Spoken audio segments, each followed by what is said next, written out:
दोस्तों हमारे भारत की 35 करोड़ से भी ज्यादा की जनता मिडिल क्लास फैमिली से आती है और हम में से मोस्टली लोग मिडिल क्लास फैमिली से ही बिलोंग करते हैं, जिनका बचपन से सपना होता है कि बड़े होकर कुछ ऐसा करना है कि इस मिडिल क्लास से निकलकर रिच क्लास की कैटेगरी में आया जाए। बट बहुत ही कम लोग होते हैं जो एक्चुअल में ऐसा कर पाते हैं और मैक्सिमम लोग कुछ गलतियों की वजह से या यूं कहें कि पैसों के बारे में कुछ ऐसे फैक्ट्स या रूल को न जानने के कारण वो मिडिल क्लास में ही फंसे रह जाते हैं और लाइफ टाइम रेट रेस की दौड़ में भागते रहते हैं और एक टाइम के बाद हार मान लेते हैं और उनका अमीर बनने का सपना बस एक सपना ही रह जाता है। तो दोस्तों आज के इस वीडियो में मैं आपको 5 ऐसे ट्रैप या जाल बताने वाला हूँ जिन्हें अगर आपने नहीं समझा या नहीं जाना तो आप हमेशा इस मिडिल क्लास में ही फंसे रह जाओगे। और अगर आपने इस ट्रैप को पहचान लिया तो मैं इस बात की गारंटी देता हूँ कि आप जल्दी ही इस मिडिल क्लास के पिंजरे को तोड़कर रिच कैटेगरी में आने वाले हो। तो सबसे पहले आता है middle class trap number 1, spending habits. दोस्तों स्पेंडिंग या खर्चा ये सच में एक बहुत ही बड़ा ट्रैप है क्योंकि अक्सर लोग इसे समझ नहीं पाते हैं कि इसे हैंडल कैसे किया जाए।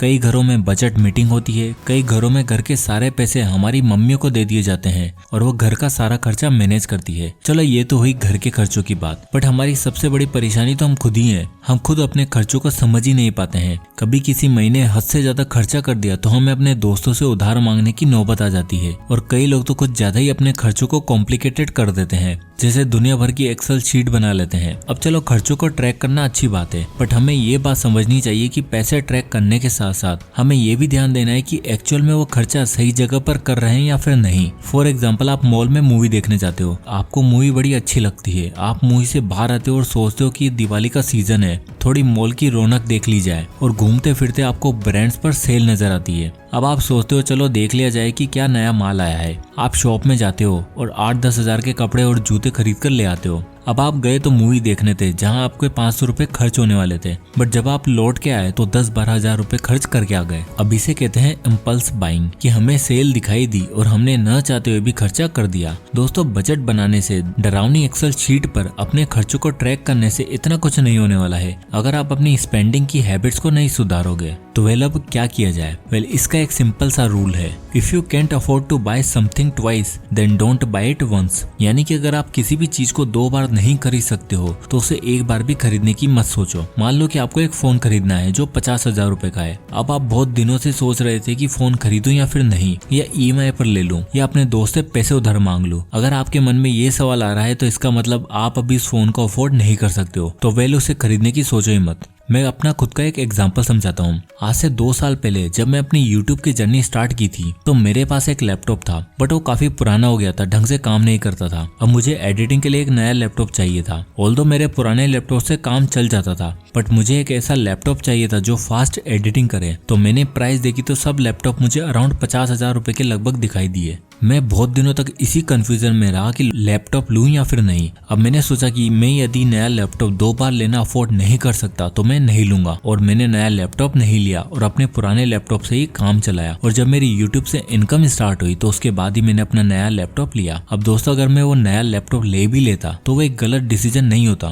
क्योंकि मैं अपने काम के लिए लैपटॉप ले रहा था जो फ्यूचर में मुझे पैसे कमा कर ही देने वाला था, तो वो मेरे लिए एक तरह का एसेट ही होता। स्टिल मैंने अपने पुराने लैपटॉप से काम चलाया और बाद में नया लिया। तो जब भी आप कुछ परचेज करने का सोचो तो इस रूल को जरूर ध्यान में रखो। अब आता है middle class trap number 2, taking loans. दोस्तों आज के टाइम पर लोन मिलना बहुत ही आसान हो गया है। ऐसी कौन सी चीज है जिसके लिए आज लोन नहीं मिलता है? फोन लेना है लोन ले लो, कार लेनी है लोन ले लो, घर लेना है तो वो भी लोन पे ले लो। और लोन ही एक सबसे मेजर रीजन होता है जिसके कारण लोग मिडिल क्लास के ट्रैप में फंस कर रह जाते हैं। अब ऐसा नहीं है अमीर लोग लोन नहीं लेते, रिच हो या मिडिल क्लास पर्सन, लोन हर कोई लेता है। बट डिफरेंस ये है कि मिडिल क्लास वाला इंसान लोन लेकर लायबिलिटी क्रिएट करता है, जबकि एक रिच पर्सन लोन लेकर एसेट क्रिएट करता है। जब कोई भी मिडिल क्लास पर्सन लोन लेता है तो वो उससे गाड़ी लेता है जो या तो उसके गराज में खड़ी रहती है या फिर वो उससे घूमता फिरता है, बट वो गाड़ी उसके लिए कोई इनकम क्रिएट करके नहीं देती है। इसलिए वो गाड़ी उस मिडिल क्लास पर्सन के लिए एक लायबिलिटी का काम करती है। जबकि अगर रिच पर्सन कोई लोन लेता है, जैसे कि मान लो कि रिच पर्सन ने लोन लेकर कोई कमर्शियल बिल्डिंग ले ली है, तो वो उस बिल्डिंग में गद्दा डालकर तो सोएगा नहीं, वो उसे भाड़े पर चढ़ा देगा जिससे हर महीने उसे रेंट मिलता रहेगा। तो वो बिल्डिंग उस रिच पर्सन के लिए एक तरह का एसेट का काम करती है। अब हम लोन ले तो लेते हैं बट कभी भी इंटरेस्ट रेट का ध्यान नहीं रखते। चलो मैं आपसे एक सवाल पूछता हूँ कि अगर अंबानी या अडानी किसी बैंक से लोन लेंगे तो उन्हें कितने रेट ऑफ इंटरेस्ट पर लोन मिलेगा, और अगर राजस्थान के किसी गाँव में बैठा हुआ कोई प्लम्बर लोन लेगा तो उसे कितने रेट ऑफ इंटरेस्ट पर लोन मिलेगा। अब आप बोलो कि गाँव में बैठे हुए प्लम्बर को loan come rate of interest पर मिलना चाहिए क्योंकि वह गरीब है।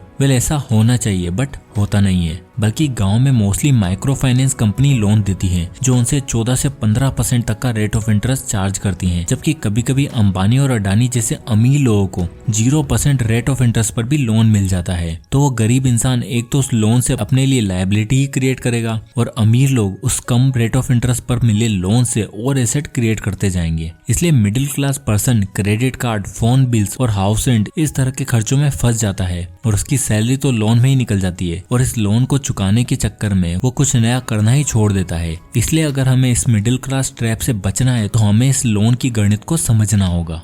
Middle class trap number 3, lack of risk appetite या कैलकुलेटिव रिस्क ना लेना। दोस्तों हमने ये बचपन से सुना है कि हमारी मिडिल क्लास फैमिली में हमें यही बताया जाता है कि सरकारी नौकरी ढूंढ लो या फिर इंजीनियरिंग कर लो, नौकरी मत छोड़ना, और बिजनेस करना तो बहुत रिस्की है। दोस्तों हमारी मिडिल क्लास फैमिली ये सब इसलिए बोलती है क्योंकि हमें बचपन से यही सिखाया जाता है कि हमेशा रिस्क कम से कम लेना। अब इस थॉट प्रोसेस में दिक्कत ये है कि हम अपने दिमाग को बिल्कुल बंद कर लेते हैं और नई चीजें ट्राई करने का ही सोचते नहीं है। अब मान लो अगर आप सोचोगे कि यार मैं तो हमेशा रिस्क लूं ही नहीं, मैं क्यों अपना पैसा इन्वेस्ट करूं, कहीं नुकसान हो गया तो। इस माइंडसेट के साथ आप अपना पैसा बस एफडी में ही रखोगे और उससे इन्वेस्ट करने का सोचोगे ही नहीं, या फिर आप वही करियर चूज करोगे जो लाखों लोग चूज करते आए होंगे, तो आप भी उस भेड़ चाल में चलते चले जाओगे क्योंकि आपको लगेगा कि सेफ्टी जरूरी है और कुछ नया ट्राई करोगे ही नहीं। अब ये तो इस तरह की बात हुई कि यार मैं तो चाहता हूँ कि मेरा एक्सीडेंट कभी हो ही ना, तो आप एक्सीडेंट से बचने के चक्कर में कभी गाड़ी ही नहीं चलाओगे, तो गाड़ी ही नहीं चलाओगे तो एक्सीडेंट होगा कहाँ। इस तरह आप एक्सीडेंट से तो बच जाओगे बट शायद ये जिंदगी जीने का सही तरीका नहीं होगा। सिमिलरली अगर आप सोचोगे कि इन्वेस्टिंग हार्ड है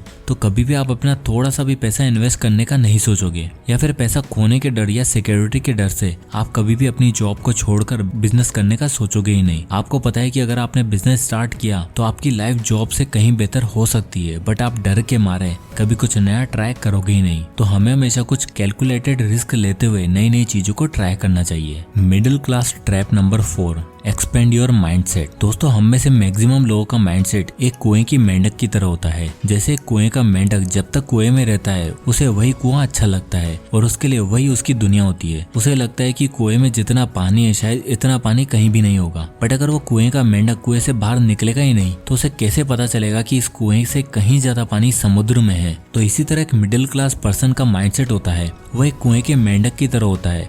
वो कभी भी बाहर की दुनिया को एक्सप्लोर नहीं करना चाहता है, हमेशा अपने कंफर्ट जोन में रहते हैं। उन्हें लगता है कि बस यही सबसे अच्छी दुनिया है, बट अगर वो दुनिया में बाहर निकलेंगे नहीं तो कैसे पता चलेगा कि बाहर की दुनिया बहुत ही बड़ी है। और हमारा जो माइंडसेट है वो एक तरह का ट्रांजैक्शनल माइंडसेट होता है, यानी कि हम वही काम करते हैं जहाँ से बदले में हमें कुछ मिले। जैसे हम स्कूल में पढ़ाई करते हैं तो बदले में हमें अच्छे मार्क्स मिलते हैं, हम इसी माइंडसेट के साथ कॉलेज भी जाते हैं ताकि हमें एक अच्छी नौकरी मिले, हम जॉब करते हैं ताकि हमें अच्छी सैलरी मिले। अब किसी की हेल्प करते हो तो बदले में हमें, अब यहाँ पर हम रुक जाते हैं, इसके बदले में तुम्हें कुछ भी नहीं मिल रहा और वहाँ हम कंफ्यूज हो जाते हैं। जबकि एक रिच पर्सन इस चीज को अच्छे से समझता है, वो दूसरों की हेल्प करता है, उनसे अपनी नॉलेज को शेयर करता है बिना ये सोचे कि उसे बदले में क्या मिलेगा। और इसी थिंकिंग के कारण वो हमेशा ऐसी चीजें करता है जिनका रिजल्ट आगे जाकर उनका माइंडसेट बिल्कुल चेंज हो जाता है। तो अगर आपको भी लाइफ में अमीर बनना है या फिर इस मिडिल क्लास ट्रैप से बाहर निकलना है तो आपको ये सारी गलतियां जो हर कोई इंसान करता है उससे बंद करना होगा, क्योंकि अगर आज आप ऐसा नहीं करते हो तो हमेशा की तरह इस मिडिल क्लास ट्रैप में फंसे रहोगे। सो दोस्तों आई होप कि ये वीडियो आपको पसंद आया होगा और इस वीडियो से आपको कुछ ना कुछ जरूर सीखने को मिला होगा। तो अगर आपको ये वीडियो पसंद आया तो इसे लाइक करें और ज्यादा से ज्यादा लोगों तक शेयर करना ना भूलें, और इसी तरह के वीडियोस के लिए हमारे चैनल को सब्सक्राइब करना ना भूलें। तो मिलते हैं नेक्स्ट वीडियो में, तब तक के लिए जय हिंद।